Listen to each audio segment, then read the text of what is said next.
Alright, welcome back to the channel. If you're just joining me for the first time, welcome. Today we're going to take a look at Amazon's Mr. Beam's MB360. I've got sidekick number 1 and number 2 here with me. This light features one LED and a motion sensor. This is colored in brown. You get two options, white and brown. It takes 3 D-cell batteries. It doesn't say the lumens on the box. Mr. Beam's is not known for their details on the box. This one actually came, it is 140 lumens. This one actually came in an envelope, whereas the 380, the MB380, when we ordered it, it showed up just like this with a shipping label on it. So let's get it out here and see what we got.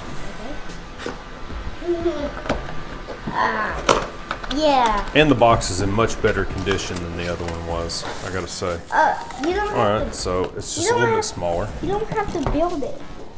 Let's see what else we got here. We got a set of instructions and some mounting hardware. So we got 3 screws and some drywall studs or drywall anchors that we will not be using. We're going to mount this on hardwood in an outdoor application, so we won't need those. Simple enough. There it is. You got 2 thumb screws, one that adjusts the elevation. This is your thumb screw that releases it from the base so that you can mount it to the base. And you can also adjust the windage left to right with this one once you get it up there. So to install the batteries, you're going to turn the face to where the triangles line up.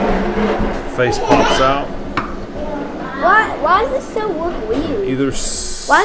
Here's your your tab. How is this so conditioned? That looks so. There's where the batteries go. That's pretty self-explanatory there. So conditioned. It's so conditioned. Condition? Yeah, it looks so. In good condition? Yeah, it's so like it looks better than the other one. The other one's like cheap and old. I don't know if I'd say that, but they're both a little bit cheap. This is going to be an outdoor application. They manufacturer claims to be waterproof. Are we gonna put it outside and do a YouTube video outside? Yeah, we'll put it outside. So there you go. So that adjusts your base so that you can aim it in different directions, and then you can turn the other one to put it exactly where you need it to go. Okay, so your thumb screw there loosens this, and then it'll put it at an angle so when we mount it outside, we want it to point down at the ground. Now, I'm a little bit disappointed that these aren't really floodlights. These are more spotlights, but we'll make it work. The other one, we adjusted it to where it will light up an area instead of a focused beam, so we'll make it work. Let's right now I'm going to jump straight to the good stuff. We're going to take a look at how bright it is and how it looks outside, and then I'll get to the assembly and how I mounted it.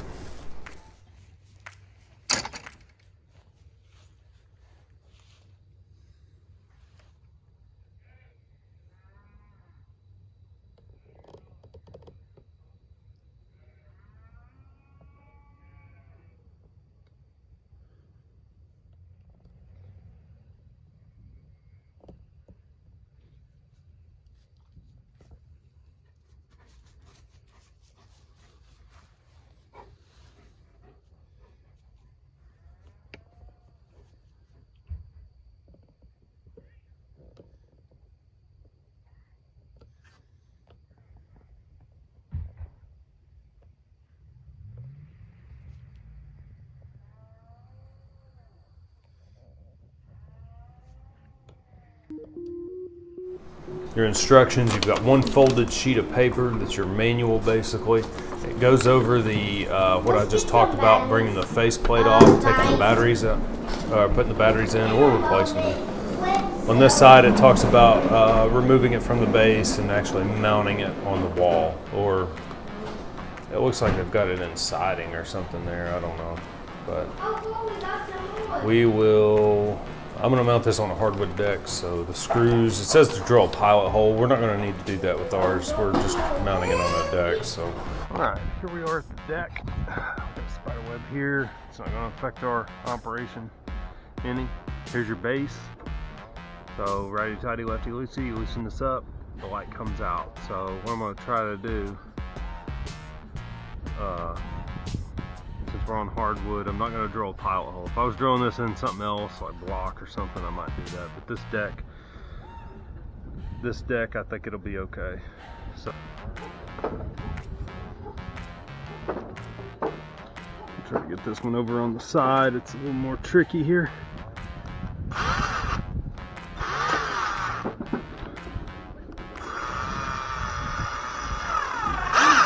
There it goes. All right, we got the light. Here's our D batteries, positive in, negative on that one. Yes, I'm using two different brands of batteries because I was ill prepared. I didn't have three of the same brand. These are expensive and we don't use them in very much. So there's two tabs on this side and the tab that secures it in place. That's your release tab. Put the head on here, line it up, tighten it,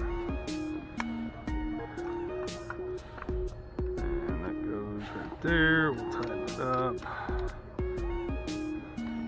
Now I'm just going to adjust the point of aim wherever I would like it to be. These things are pretty bright, so you got to be cognizant if you've got close neighbors. You don't want them shining right in their eyeballs while they're trying to sleep. So tighten it up. Make sure that one's tight. It's good and snug. It feels just a little bit loose, but I don't think it's going to come out of there. Tight. So I'll let the sensor go off. See how she does.